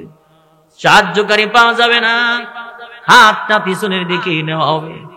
এবার ফেরেশতারা বলবেন, মালিক রে, বান্দার চেহারাটা তো সামনের দিকে, হাতটা তো পিছনের দিকে, কিন্তু এখন যদি আমলনামা হাতে দেওয়া হয়, আমলনামা বান্দা পড়বে কিভাবে? আল্লাহ বলবেন, ফেরেশতারা রে, এই নাফরমানের গাটা মটকায়া চেহারাটাও পিছনের দিকে নিয়ে যা। এই বান্দাটারে আমি আল্লাহ 60 বছর 70 বছর হায়াত দিলাম, 80 বছর 90 বছর জীবন দিলাম। এই 60-70 বছরের জীবনের ভিতরে আমি আল্লাহ তাআলা তারে যা দিলাম, বাড়ি গাড়ি নারী যা আছেন সব দিলাম, বন্ধু বান্ধব আত্মীয় স্বজন সব দিলাম, জমি দিলাম, বাড়ি দিলাম, ঘর দিলাম। এই এত জীবনের ভিতরে বান্দারে আমি আল্লাহ তাআলা তার দিন 24টা ঘন্টা সময় দিয়েছিলাম। এই রাত দিন 24 ঘন্টার ভিতরে এই বান্দা রিক্সা চালানোর সময় পাইল, জমিনে হাল চাষ করার সময় পাইল, ব্যবসা করার সময় পাইল, নৌকা চালানোর সময় পাইল, যুবক IPL BPL খেলা দেখার সময় পাইল, বিভিন্ন ইহুদি খ্রিস্টানদের খেলা দেখার সময় পাইল। কিন্তু এই বান্দা আমি আল্লাহরে 1টা ঘন্টা সময় দিল না। আমি আল্লাহর পক্ষ থেকে মুয়াজ্জিন প্রতিনিধি বানায় রাখছিলাম। মুয়াজ্জিন দৈনিক 5 বার ডাকছিলেন আর বলছিলেন, আল্লাহর গোলাম আসো, তুমি কল্যাণের দিকে আইসা যাও। আমি আল্লাহর প্রতিনিধি তারে ডাক দিছিলেন, কিন্তু 24টা ঘন্টার ভিতরে 1টা ঘন্টা বান্দা আমি আল্লাহরে দিল না। এই ফেরেশতারা শুনে রে, কত নিয়ামত আমি আল্লাহ খাওয়াইছি। বলেন তো, নিয়ামত আল্লাহ কম দিছে না বেশি দিছে? আরো জোরে কোন। আল্লাহ কোরআনে বলেন, ফাবিআই আলাই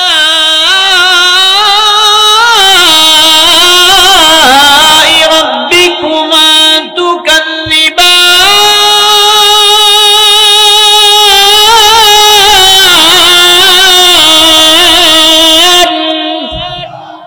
আল্লাহ বলেন, আমার কোন কোন নিয়ামতের অস্বীকার করতে পারবি বান্দা? এরে ফেরেশতারা শোন, কি নাফরমানের গাটটা মটকায় চেহারাটা পিছনের দিকে নিয়ে যাও। চেহারাটা পিছনের দিকে দিবেন। ফেরেশতারা যখন বান্দার আমলনামাটা হাতে দিবেন, এবার বান্দা আমলনামাটা হাতে লইয়া চিৎকার দিয়া বলতে থাকবেন, মালি হাদাল কিতাব, কে রে, কে লেখলো রে এমন লেখা? আমার গোটা জিন্দিগির সমস্ত লেখা তো এই জায়গায় উঠানো হয়ে গেল। রাতের বেলায় তাহাজ্জুদ করছিলাম, এইটা তো উঠানো হয়েছে। রাতের বেলায় গুনাহ করছিলাম, এইটা উঠানো হয়েছে। অন্যের বাড়ির শিম লড়াই দিছিলাম, এইটা উঠানো হয়েছে। মানুষের ক্ষেতের দানের জমি খাইতে আনছিলাম, এইটা উঠানো হয়েছে। রাতের বেলায় গরিবরে দান সদকা করছিলাম, এইটা উঠানো হয়েছে। উপকার করছিলাম, উঠানো হয়েছে।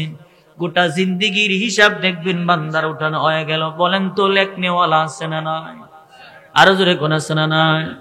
কিরামান কাতিবিন ইয়ালামুনা মা তাফআলুন।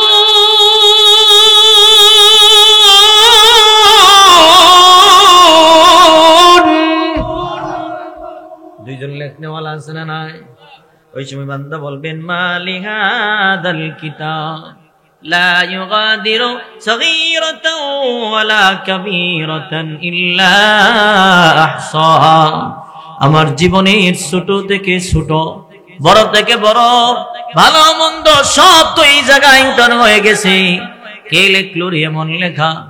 যেই মাত্র বান্দা এমন ভাবে পড়বেন, দেখবেন রেজাল্টটা কি আসছে। দেখি নিচে দিয়া দেখবে, রে রেজাল্ট লেখা আসছেন, যাও তুমি জাহান্নামে যাও। ওই সময় একটা চিৎকার দিয়ে বলতে থাকবেন, পুরা কপাল, আজকে বুঝি কোনো সাহায্যকারী পাইলাম না। ওই সময় দুনিয়ার জমিনে যদি 2 রাকাত নামাজ বাড়ায়া পড়তাম, ওই সময় যদি রমজানের রোজাগুলি রাখতাম, ওই দিন যদি আমি তাহাজ্জুদ 2 রাকাত বাড়ায়া পড়তাম, ওই দিন যদি তাবলীগের সময় 2 দিন বেশি দিতাম, ওই দিন যদি আমি এতিমরে দান সদকা একটু বেশি করতাম, ওই দিন যদি ওয়াজের ময়দানে একটু বেশি সময় দিতাম, ওই দিন যদি আলেম ওলামাদের কথা শুইনা কুরআন হাদিস অনুযায়ী জীবন চালাইতাম, কাজে লাগতো। বলেন তো, তখন আর কানলে কোনো লাভ হইব? ওই কঠিন মুসিবতের দিনে আল্লাহ তাআলা বলবেন, বন্ধু, এই মুসিবতের দিনের বিচারক আমি আল্লাহ। আমি আল্লাহ আপনার একটা চেয়ার দিলাম, বসেন, এই চেয়ারটার নাম হবে মাকামে মাহমুদ। জোরে জোরে কন্যা সুবহানাল্লাহ। আল্লাহ বলবেন, হাবিব এই মাকামে মাহমুদে আপনি বৈশা যান। এই ভাইরা আমার মনোযোগ দিয়ে শুনেন, দেখেন আমার নবী কি জবাব দেয়। আমার নবীরে যখন আল্লাহ বলবেন মাকামে মাহমুদে বসেন, আবার আপনার নবী এবার বলবেন, মালিক রে আমি যদি মাকামে মাহমুদে বৈশা যাই, কে যাবে গো মিজানের ভাল্লার কিনারায়? এরে মালিক, আমি রাসূল যদি মাকামে মাহমুদে বৈশা যাই, কে গিয়ে দাঁড়াবে হাউজে কাউসারের কিনারায়? আমি রাসূল যদি মাকামে মাহমুদে বৈশা যাই, কে যাবেন ফুলসিরাতের কিনারায়? ওই কঠিন মুসিবতের দিনে আমার আপনার নবী বাচ্চাওয়ালা মুরগির মতো উম্মতের জন্য দৌড়াবেন, নাজাতের জন্য দৌড়াবেন। রাসূল বলেন, ওই কঠিন মুসিবতের দিনে আল্লাহ যা দিবেন, আমি নবীরে শাফাতে কুবরা দিবেন, যা অন্য কোন নবীরে দেওয়া হবে না। আমার নবীরে হাউজে কাউসার দিবেন। আল্লাহ বলেন, ওয়ালা সাউফা ইউতিকা রাব্বুকা ফাতারদা। বন্ধু, অচিরে আপনার রব আপনারে এমন কিছু দিবেন যার দ্বারা আপনি নবী সন্তুষ্ট হবেন। এরপর আল্লাহ বলেন, আলাম ইয়াজিদিকা ইয়াতীমান ফাআওয়া। আমি তো আপনারে এতিম অবস্থায় পাইছিলাম। সুবহানাল্লাহ কর। আমি তো আপনারে এতিম অবস্থায় পাইছিলাম। আমি তো আল্লাহ আপনারে আশ্রয় দিছি। কেমনে আপনারে বলতাম? আমি তো বলতে পারি না। আলাম ইয়াজিদিকা ইয়াতীমান ফাআওয়া। এরপর আল্লাহ বলেন, ওয়া ওয়াজাদাকা দাল্লান ফাহাদা। বন্ধু, আপনি তো জানতেন না, দিন সম্পর্কে ধারণা ছিল না, কিন্তু আমি আল্লাহ আপনারে ইলম দান করছি, জ্ঞান দান করছি। সুবহানাল্লাহ। আরেক জায়গায় আল্লাহ বলেন, মা কুনতা তাদরি মাল কিতাবু ওয়ালাল ঈমান। আল্লাহ বলেন, আপনার তো দিন সম্পর্কে, ঈমান সম্পর্কে ধারণা ছিল না, জ্ঞান ছিল না, আমি আল্লাহ আপনার দান করছি। তো বলছি কেমনে? সুবহানাল্লাহ জোরে কর। আল্লাহ আমার নবী দেখেন শুধু স্মরণ করাইতেছেন, আমি যে আপনারা বলছি না, সান্ত্বনা দিতেছেন। ওয়াজাদাকা আইলান ফাআগনা। আল্লাহ বলেন, বন্ধু, অন্যান্যদের তুলনায় আপনার ধন সম্পদ কম ছিল, কিন্তু আপনার দিলের ভিতরে কোনো লোভ ছিল না। সুবহানাল্লাহ জোরে। নবীর ভিতরে কোনো লোভ আছে না। হযরত আব্দুল্লাহ ইবনে মাসউদ রাদিয়াল্লাহু তাআলা আনহু বলেন, আমি গিয়ে দেখি একজন রাসূল এইভাবে সাটায়ের মধ্যে শুয়ে রয়েছে। নবীজি কিসের মধ্যে শুয়ে রয়েছে? সাটায়ের মধ্যে শুয়ে রয়েছে। তখন আমি বললাম, হুজুর, রবের পরে যার মান মর্যাদা, আপনি নবী যদি সাটায়ে শুয়ে থাকেন, তাইলে কি আর মানতে পারি? নবীজি বলেন, সাহাবীরা শোনো, এই দুনিয়াটারে আমি রাসূল মুসাফির খানার মতো মনে করি। কোন মানুষ যখন মুসাফির হয়, কোন জায়গায় সফরে যায়, সে কিন্তু 2-3টা ব্যাগ বইরা কাপড় চোপড় নেই না, সর্বোচ্চ 1-2টা কাপড় নেন, যেন কোন রকম চলে ফিরে আসতে পারে। কথা ঠিক না বেঠিক জুড়ে বলেন? রাসূল বুঝাই দিলেন, উম্মত, এই দুনিয়া থাকার জায়গা না, দুনিয়া ছেড়ে চলে যেতে হবে। কেমনে থাকবেন? যার উসিলায় আল্লাহ দুনিয়া বানাইছেন, ওই নিজ যখন নাই দুনিয়াতে, আমার আপনার তাহার কি কোনো সুযোগ আছে? আর জোরে কোন আছে? এই পর্যন্ত যা বললাম, আল্লাহ তাআলা শুধুমাত্র আমার নবীর স্মরণ করাইছেন। বাকি সামনে আরো 2-3টা কথা আছে, যদি আপনারা অনুমতি দেন তাহলে আমি শেষ করব, নাহলে দোয়া করে দেব। শেষ করে দিতাম? তাহলে শুনেন, এই যে এতক্ষণ পর্যন্ত যা বলা হয়েছে, আল্লাহ আমার নবীর স্মরণ করাইছেন, সান্ত্বনা দিচ্ছেন। সামনে যে 2টা কথা আল্লাহ তাআলা এবার বলেন, মনোযোগ দিয়ে শুনেন। আল্লাহ বলেন, ফাআম্মাল ইয়াতীমা ফালা তাকহার। আল্লাহ বলেন, বন্ধু, আপনি নবী এতিমদের বেলায় বিনয়ী হন, এতিমদের বেলায় সদয় হন, এতিমদেরকে মহব্বত করেন।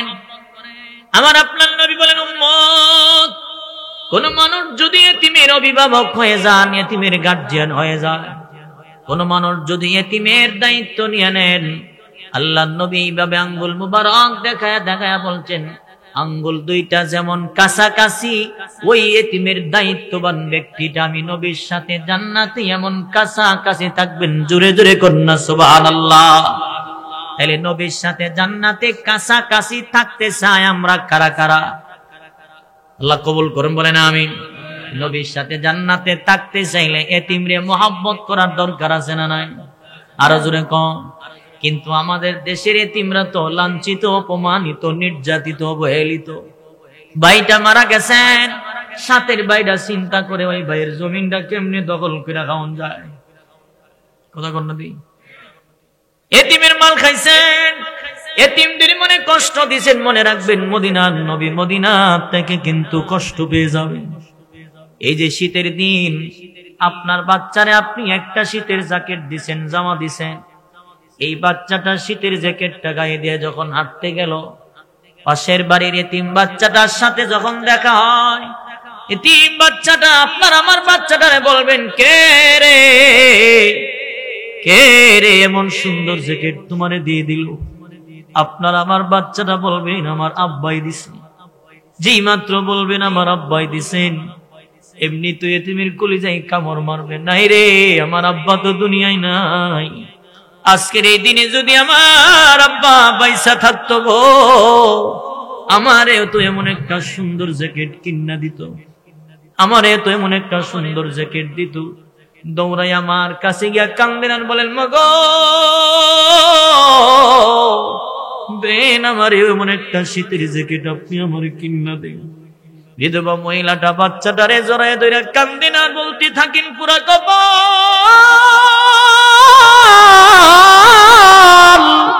আমার এই বাচ্চাটারে আমি কেমনি এমন সান্ত্বনা দেয়, আমি কেমনি তারে শীতের জ্যাকেট কিনা দিব? আমার ঘরে তো চাউল কিনার টাকা হই নাই, আমার ঘরে তো বাজারের টাকা হই কেউ দিল না, আমি কেমনি বাচ্চাটারে জ্যাকেট কিনা দিব? এই টাকাওয়ালা বাবা আপনার এই বাচ্চাটার সাথে যদি, এই বাচ্চাটার এতিম একটা বাচ্চারে যদি আপনি একটা শীতের জ্যাকেট কিনা দেন, ওই জামাটা গায়ে দিয়া বান্দা দৌড়াবে আর বলবে, আমার অমুক চাচা আমার জ্যাকেটটা দিছে, আমার অমুক ভাই আমারে দিছেন। এই বাচ্চাটা জামাটা গায়ে দিয়ে দৌড়াবেন আর বলবে, হাসি দিবেন, মদিনা থেকে মদিনার নবীও খুশি হয়ে যাবেন। জোরে কোন সুবহানাল্লাহ। এতিমরে মহব্বত করেন। কুরবানির দিন আমার আপনার ঘরে রান্না হয় 10টা বাজে, আর এতিমের ঘরে রান্না হয় সন্ধ্যা 7টার পরে। আরে কথা ঠিক না বেঠিক? জোরে বলেন। আপনার আমার বাচ্চাটা তো খায়া বাহির হয়ে গেল 10টা 11টা বাজে কলিজা বাজি দিয়া। ওই যে এতিম বাচ্চার লগে দেখা হইল, কি দিয়া খাইছ? বলে কলিজা বাজি দিয়া খাইছি। দৌড় মারছে, মার কাছে গিয়ে বলতে থাকেন, মা গো দেন আমার একটু কলিজা বাজি দিয়া ভাত দেন, আজকে না কুরবানির দিন, প্রত্যেকটা ঘরে ঘরে না কুরবানির গোশত রান্না হইল, দেন আমার এক প্লেট খাবার দেন। বিধবা মহিলার কলিজায় কামড় মারছে, না আগুন লাগা গেছে রে। ওই বাচ্চাটারে বুকটার সাথে জড়ায়া কান্দে আর বলে, মালিক আমি তারে কেমনে বুঝাই যে তার ঘরে কুরবানি হইছে না, তার আব্বা দুনিয়াতে নাই, আর ঘরে এক টুকরা গোশত পর্যন্ত কেউ দিল না, আমি কেমনে তারে বুঝাই? মহিলাটা কান্দে আর বলে, মালিক তোমার কাছে বিচার দিলাম, আমার এতিম বাচ্চাটার জন্য বুঝি মহল্লাতে একজন ব্যক্তি নাই যে আমার বাচ্চাটারে 2 লাখ খাওয়াইব। ওই আপনার এই বাচ্চাটার সাথে যদি এতিম বাচ্চাটারে খাওয়াই দেন, মদিনা থেকে মদিনার নবী খুশি হয়ে যাবে। এর যুবক ভাই এতিমদের পাশে দাঁড়া। এই যে মাহফিল করছেন যুব সমাজ, যুবক ভাইদেরকে আমি বলে যাই, ওই যে আমার আপনারা আগায় আসছেন 3-4টা গাড়ি দিয়ে, আমার আপনারা আগায় আসছেন অনেক দূরের থেকে, মোহাব্বত মাহফিল করছেন, দিনের মোহাব্বত সবের কাজ। তবে এমন একটা এতিম বাচ্চার পাশে যদি দাঁড়ান, আমার মতো মৌলবীর মোহাব্বতের চাইতে কোটি কোটি গুণ সব আল্লাহ আপনার আমলনামায় দান করে দিব। আরে কথা ঠিক না বেঠিক? জোরে বলে। দিনের মোহাব্বত বাস্তব কথা শুনে যান। এর যুবক ভাইরা, আপনারা যারা মহল্লার যুবক ভাইরা আছেন, 5 ওয়াক্ত নামাজ তো পড়বেন, পাশাপাশি আপনারা একটা দায়িত্ব নেবেন। আমরা মহল্লার যুবকেরা যারা আমরা ইনকাম করতে জানি, 20-30 জন যুবক মিলে যদি নিয়ত করেন, আমরা প্রত্যেক মাসে মাসে 200-500 টাকা জন প্রতি দিয়া এই টাকাটা একত্রিত কইরা মহল্লার ভিতরে দেখবেন কোন বাচ্চাটার বাবা নাই, কোন বাচ্চার মা নাই, কোন মহিলার স্বামী নাই, গরিব মানুষ, দরিদ্র মানুষ, এই শীতের দিনে এতিম বাচ্চার মায়ের একটা শীতের কম্বল দিবেন। গরমের দিনে তার ঘরে একটা চার্জারের ফ্যান লাগায়া দিবেন। বেড়া যদি ভাঙ্গা থাকে তার ঘরের বেড়াটা লাগায়া দিবে। মদিনা থেকে মদিনার নবী খুশি হয়ে যাবে। পারবো তো ইনশাআল্লাহ? আরো জোরে কোন পারবো তো? আমাদের অনুসরণ করতে হবে, আমাদের পূর্বপুরুষ যারা আছেন তাদের অনুসরণ করতে হবে। আমরা তো অনুসরণ করি ইহুদি খ্রিস্টানের অনুসরণ। আরে কথা কন্যা দি, নেইমারের মতো চুল কাটে, মেসির মতো চুল কাটে, ইন্ডিয়ার প্লেয়ারের মতো চুল কাটে, ফ্যান ফিন্দে হাঁটে। মনে রাখবেন, যার সাথে যার মহাব্বত তার সাথে তার কিয়ামত হইব। কথা কোন? পুরুষ অনুসরণ করবেন আবু বকর, উসমান, আলী, হযরত ওমর রাদিয়াল্লাহু তাআলা আনহুম আজমাইন। সাহাবীদেরকে, আমাদের পূর্বপুরুষ, আমাদের আকাবিরদেরকে অনুসরণ করতে হবে। কথা ঠিক না বেঠিক? আর আমাদের মা বোন অনুসরণ করবে হযরতে আসিয়া, মরিয়ম, ফাতিমা রাদিয়াল্লাহু তাআলা আনহার মতো। কথা ঠিক না বেঠিক? জোরে কও। কিন্তু আমাদের দেশের মা বোনেরা অনুসরণ করে স্টার জলসার, জি বাংলা, মোবাইলে নাটক দেখতে দেখতে বাচ্চা খাটের থেকে মাটির পরে জায়গা কইতে পারেন না। কি কও? মোবাইলে এমন মনোযোগ দিয়ে দেখে, যদি কিনকেস রাতের বেলা যদি নাটকটা না দেখতে পারে, পরের দিন সকালবেলা কাজ আদায় করে। আর এই বেটি মোবাইলে ফেলছে, বাচ্চা কেন করে সিলাইতেছে হাত পা বেয়া করে। এখন এটা তো ছোট মানুষ, মুখ দিয়ে কইতেও পারে না, মনে মনে কইতেছে আল্লাহ কোন আযাবের ঘর আমারে দিলা। এই যে সিলাইতেছে বাচ্চা, হঠাৎ করে মহিলা দেয় কি বাচ্চা তো খাটো নাই, কই গেছে রে? তাকায় দেখে না, এটা খাটের থেকে মাটির তুলেছে। রাগের সুরে এটা সিলাইতেছে, টু আদা দুইটাই না মনটা সামারে লেতাম, নাটক তো দেখতাম পারি না। কথা বল না দি, ইতান্তের যাওয়া বাসি না, মনটা সামারে লেতাম না হটিম যা গফর হুই ফালাইতে রে, হুই তো থাক ম্যাডাম। কথা কই, এটা তো ছোট বাচ্চা, তোমকে গেছে আল্লাহ, আল্লাহ কোন গজবেরা তো আমার তুমি তুলে দিছো। আচ্ছা মনে মনে আল্লাহ তুমি কোন গজবেরা তো আমার দিছো। আমাদের অনুসরণ করতে হবে কারে? হযরত ফাতিমা রাদিয়াল্লাহু তাআলা আনহা, আমাদের আয়েশা সিদ্দিকা রাদিয়াল্লাহু তাআলা আনহাকে। কথা ঠিক না বেঠিক? জোরে বলেন। আমাদের মা বন্ধুদের অনুসরণ করতে হবে। আমরা পুরুষ যারা আছি আমরা অনুসরণ করব কাকে? আবু বকর, উসমান, আলী, নবীর সাহাবী, আমাদের আকাবির, আমাদের পূর্বপুরুষ যারা আছেন তাদেরকে। কথা ঠিক না বেঠিক? তাহলেই সমাজে পরিবর্তন চলে আসবে। যুবক ভাই, আপনাদের দ্বারা সবকিছু সম্ভব, চেষ্টা করবেন। আপনারা বরকত দিবেন কে? আরো জোরে বলেন কে? আরে গরিব মানুষকে হেল্প করেন না, এদেরকে সাহায্য করেন না। বিদেশ যাইতেছেন, যাওয়ার আগে এতিমেরা তো 200 টাকা দিয়ে যান। ফিঙ্গারে যাইতেছেন, এতিম বাচ্চারা 100 টাকা দিয়ে যান। যাবেন বিদেশে, এতিম বাচ্চারে বলে যাবেন যে আমি যাইতেছি বিদেশ, তুমি সুন্দর করে লেখাপড়া করো। এতিম বাচ্চারা 1 বছরের বেতন দিয়ে দিয়েন, আল্লাহ কামাইরও যদি বরকত দিয়ে দিব। যাওয়ার সময় একটা মহিলার গোপনে একটা কম্বল দিয়ে যান না, কারো কাছে বলার তো দরকার নাই, কেউ না দেখলেও দেখবেন কে? আরো জোরে বলেন কে? আমরা কেমন লোকের উত্তরসূরি একটু শুনেন। মসজিদে নববীর সামনে একটা লিস্টি আছে, লম্বা লিস্টি। এই লিস্টির মধ্যে অনেক পরিবারের নাম আছে, যে পরিবার হত দরিদ্র গরিব মানুষ। এই পরিবারের নামের পাশে একটা খালি ঘর আছে, মানে খালি ঘরে যার নামটা লেখা হবে ওই ব্যক্তিটা ওই পরিবারের দায়িত্ব নিবে, মানে তার সকল কাজকর্ম করে দিবে। এইভাবে নীতি নীতি সাহাবীরা নিছেন, হযরত উমরও নিছেন। হযরত উমর একবারে নিচে গিয়ে দেখতেছেন যে একজন বৃদ্ধ মহিলার নাম আছে, কিন্তু ওনার দায়িত্ব কেউ নিছেন। সাহাবী যারা ছিল সবাই যার যার মতো করে একজনের দায়িত্ব নিয়ে নিছেন, ওনার দায়িত্ব নেওয়ার মতো আর কেউ নাই। হযরত উমর মনে মনে কয়, যেহেতু সাহাবী কেউ নাই আর ওনার নামের পাশেও কেউ নাম লেখা হয়েছে না, আমার নামটা সরাসরি লিখে লাভ নাই। আমি নিয়ত করলাম আজকের পর থেকে আমি যার দায়িত্ব আগে নিয়েছি লিখিতভাবে এটার খেদমত তো করবই, পরবর্তীতে ওই মহিলার খেদমতটা গোপনে করব, কেউ যেন না জানে। সুবহানাল্লাহ জোরে বল। হযরত ওমর এই নিয়ত করছেন, কেউ জানছিনি? জোরে কও। কেউ জানে না। হযরত ওমর পরের দিন ওই মহিলার বাড়িতে গিয়ে ডাক দিলেন, মা গো দেন আপনার ঘরের কাজ আমি কমপ্লিট করে দেই। মহিলা বলেন, আপনি কে? আমার ঘরে কাজ করতে আসছেন? আপনি আসার আগে আগে আরেকজন ব্যক্তি আইসা আমার ঘরের কাজ কমপ্লিট কইরা মাত্র বিদায় হয়ে গেছে। হযরত ওমর কি ব্যাপার, কি কইতা? নিয়ত করলাম আমি কাজ করবে আরেকজন, আমি আগামীকাল আরেকটু আগায় আসব। পরের দিন আরেকটু আগায় গেছেন মহিলার খেদমত করার জন্য। এমনিতেই মহিলা বলেন, কে? আপনি আসছেন আমার কাজ করার জন্য? আমার ঘরের কাজ মাত্র কইরা কমপ্লিট করে মাত্র আরেকজন এই মাত্র বিদায় হয়ে গেছে। সুবহানাল্লাহ জোরে কোন। কোন লোকটা? বলে গতকালকে যে লোকটা আসছিলেন ওই লোকটা। ওই নামটা জানোনি? বলে না, নাম জানি না। চেহারাটা মনে আসেনি? বলে না, চেহারা পর্যন্ত মনে না। হযরত ওমর দেশের প্রেসিডেন্ট, অর্ধ জাহানের খলিফা, অর্ধ জাহানের বাদশা, গরিবের খেদমত করতে যায়। কে ছিল সেই ওমর?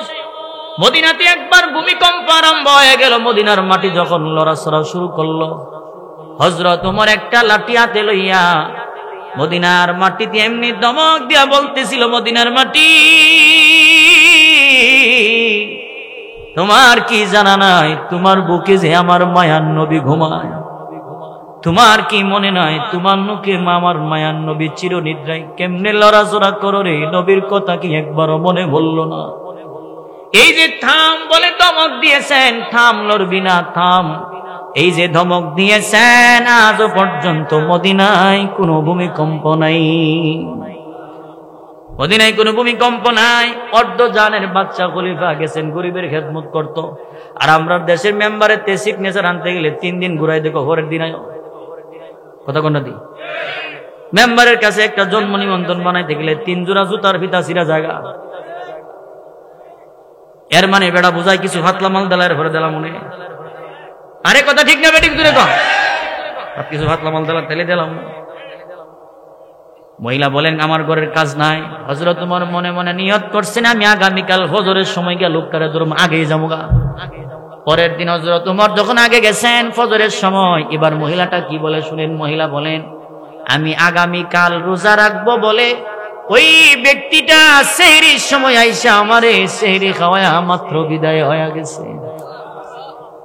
হযরত ওমর অপেক্ষার প্রহর গুনছেন, লোকটারে পরের দিন ধরবেন, পরের দিন ধরবেন। এই যে ধরতেছেন, ধরবেন ধরবেন, দাঁড়ায় রইলেন, অপেক্ষা করেন। হঠাৎ করে তাকায় দেখতেছেন একজন মহিলা, ওই মহিলার বাড়ির থেকে একজন পুরুষ মানুষ একটা চাদর দিয়া মুখটা ঢেকে ঢেকে বাহির হয়ে আসতেছেন। হযরত ওমর লোকটার সামনে গিয়ে দাঁড়ায় বললেন কে রে, দেন পরিচয়টা একটু দিয়ে যান। আপনার জন্য আমার দিলটা ছটফট করে, আমি নিয়ত করলাম আমি কাজ করেন আপনি, আপনারে দেখার দরকার। লোকটা তো পরিচয় দেয় না, নাম বলতে চায় না। আর আমরা দেশে 10 টাকা যদি দান করে 50 টাকার গপ ডালে, কথা কোনো দিই 10 টাকা দান করলে 50 টাকার গপ ডালে। হযরত ওমর বলেন নামটা বলেন, কিন্তু নামটা বলতে চায় না। এক পর্যায়ে হযরত ওমর রাগান্বিত হইয়া ওই লোকটার চেহারা থেকে চাদরটা যখন সরাইয়া দিলেন, হযরত ওমর বলেন আমি চাদরটা সরাইয়া আশ্চর্য হয়ে গেলাম। আরে আমি তাকে দেখি আমার সামনে যিনি দাঁড়ায় রয়েছেন তিনি হলেন আমার নবীর সাহাবী আবু বকর সিদ্দিক। আমার নবীর সাহাবী আবু বকর সিদ্দিক। হযরত ওমর আবু বকরকে দেখে আশ্চর্য হয়ে বলতে লাগলো আবু বকর রে, বুঝতে পারলাম না, নিয়ত করলাম আমি, খেদমত করলা তুমি। নিজেরে নিজে ধিক্কার দিয়া বলতে লাগলো ওমর কেমন মা তোমার জন্ম দিল রে, আবু বকরের মতো ইবাদত করনেওয়ালা বানাইতে পারলো না। কেমন মা তোমার জন্ম দিল, আবু বকরের মতো হইতে পারলা না। এই জন্য সাহাবীদের মধ্যে ছিল আমলের প্রতিযোগিতা, আর আমরার মধ্যে হইল গুনার প্রতিযোগিতা, আগাম কুগামের প্রতিযোগিতা। কথা কন্যা দি আমরার মধ্যে গুনার প্রতিযোগিতা, সাহাবীদের মধ্যে ছিল নেকির প্রতিযোগিতা। নেকের দিকে দৌড়াইতো। আল্লাহ কোরআনে বলেন ওয়াসারিউ ইলা মাগফিরাতিম মির রাব্বিকুম। আল্লাহ বলেন বান্দা মাগফিরাতের দিকে দৌড়াও। আমরা আল্লাহ বলেন মাগফিরাতের দিকে দৌড়াও, আর আমরা দৌড়াই আগাম কুগামের দিকে। ভাইরা আমার, হযরত ওমর বলেন এক পর্যায়ে আমি আবু বকরের সাথে কথা বলতেছি, বলার পরে দেখলাম আবু বকরের পায়ে কোনো জুতা নাই। জিজ্ঞেস করলাম আবু বকর রে, আপনার পায়ে কেন জুতা নাই? আবু বকর বললেন আমি জুতা পায়ে দিয়া মহল্লার ভিতর দিয়া যদি হাইটা যাই, আর আমার জুতার আওয়াজে যদি কোনো একজন মুসলমানের ঘুম ভাঙ্গা যায়, কঠিন হাসরের ময়দানে তো আমি আল্লাহর আদালতে দাঁড়াইতে পারবো না। সুবহানাল্লাহ জুড়ে বলেন। আল্লাহর নবী তো বলছেন মুসলমান হলো ওই ব্যক্তি যে ব্যক্তি হাত এবং পা জবানের দ্বারা কোন মুসলমান কষ্ট পাইল না, তার নাম মুসলমান। এর যুবক ভাই, জুতা পায়ে দিয়ে হাঁটলে যদি রাতের বেলায় মানুষের ঘুম ভাঙবেন, আর এই চিন্তা ভাবনায় যদি বান্দা জুতা পায়ে দিল না, রাতের বেলায় মহল্লার ভিতর দিয়া মোবাইল বাজাইলে বলেন তো ঠিক করছেন না বে ঠিক করছেন? আরো জোরে কম, ভালো করছেন না খারাপ করছেন? এই যে ডেক্সেট বক্স বাজায় যে অনুষ্ঠান করছেন রাতের বেলা সারা রাত যে বাজাইলেন, মহল্লার ভিতরে শিশু বাচ্চা আছেন, অসুস্থ মুরব্বী আছেন, অসুস্থ মানুষ আছেন। আপনার ঘরেও যদি আপনার মাই থাকতো, পাশের বাড়িতে কেউ বক্স বাজাইলে আপনি বুঝতেন আপনার কেমন কষ্ট লাগতো। এই যে আপনারা যারা এমন করছেন, মনে রাখবেন মানব অধিকার লঙ্ঘনকারী যারা আছেন এদের মধ্যে আপনি প্রথম নাম্বার। আরে কথা ঠিক না বেঠিক জুড়ে বলেন। মানব অধিকার লঙ্ঘনকারী যারা আছেন এর মধ্যে আপনি এক নাম্বার, কারণ আপনি মানুষের হক নষ্ট করতেছেন। আপনাদের মনে অসুবিধা হইতেছে, খারাপ লাগতেছে মনে?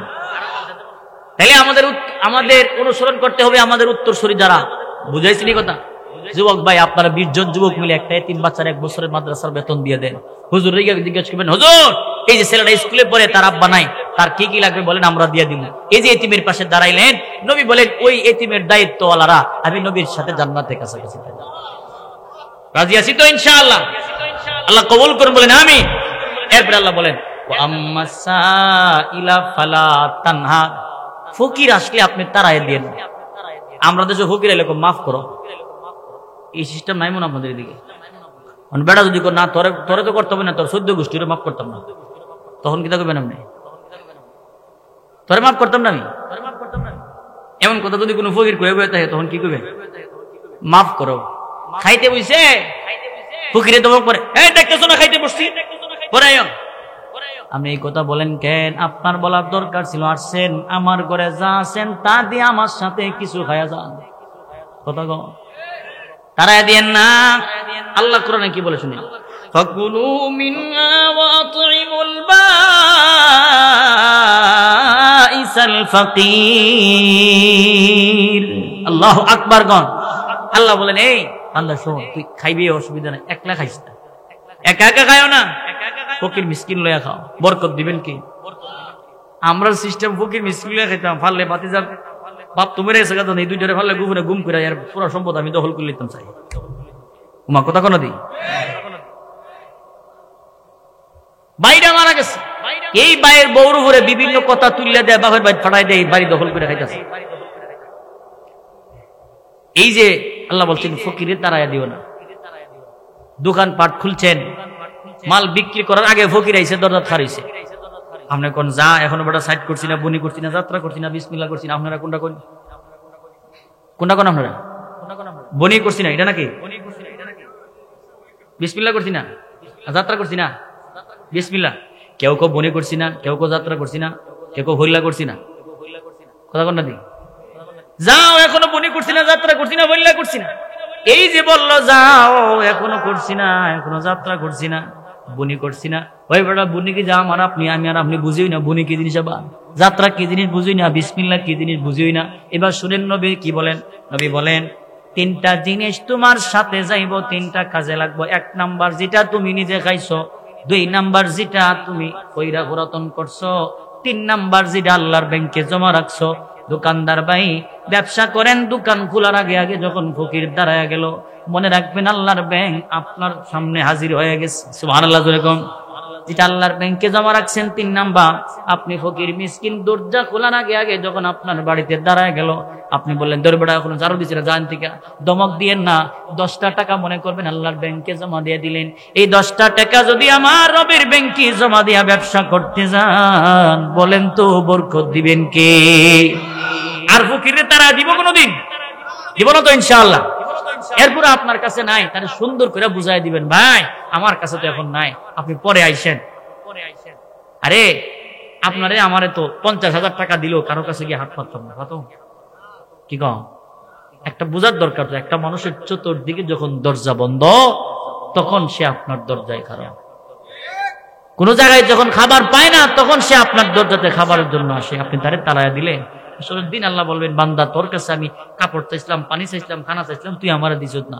আল্লাহ বান্দা কইব, আল্লাহ আপনি তুই তা খান না, পড়েন না, ঘুমান না, তুই ইডা আমার কেমনে বলেন?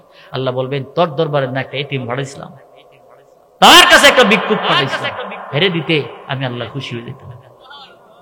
ফকির তারাই দিব না তো ইনশাআল্লাহ? আল্লাহ আমাদেরকে কবুল করুন, আমিন। এরপরে আল্লাহ বলেন, আম্মা বিনিআমাতি রাব্বিকা ফাহাদ্দিস। যা যা বললাম, যত নিয়ামত দিলাম, সবগুলো আপনি বর্ণনা করেন। নবীরে আল্লাহ যা দিয়েছেন, তামাম দুনিয়াতে যত নবী রাসূল আল্লাহ পাঠাইছেন, ওনাদেরকে যা দিয়েছেন, আমার নবীর আল্লাহ একাই তার থেকে বেশি দিয়েছেন। সুবহানাল্লাহ। তাহলে আজকের এই সূরা থেকে আমাদের সবক হলো, প্রথমত কোনো কিছু শুরু করার আগে বলবো ইনশাআল্লাহ। আল্লাহর নবী নামাজ নিয়ে আসেন, 5 ওয়াক্ত নামাজ পড়বো, 5 ওয়াক্ত রাজি আছি ইনশাআল্লাহ। 2 নাম্বার। 3 নাম্বার হলো এতিমরে কোনোদিন আমরা দমক দিব না, কষ্ট দিব না, এতিমদের পাশে দাঁড়ানোর চেষ্টা করবো ইনশাআল্লাহ। 4 নাম্বার হলো ফকির আসলে ফিরাইয়া দিব না। এই হলো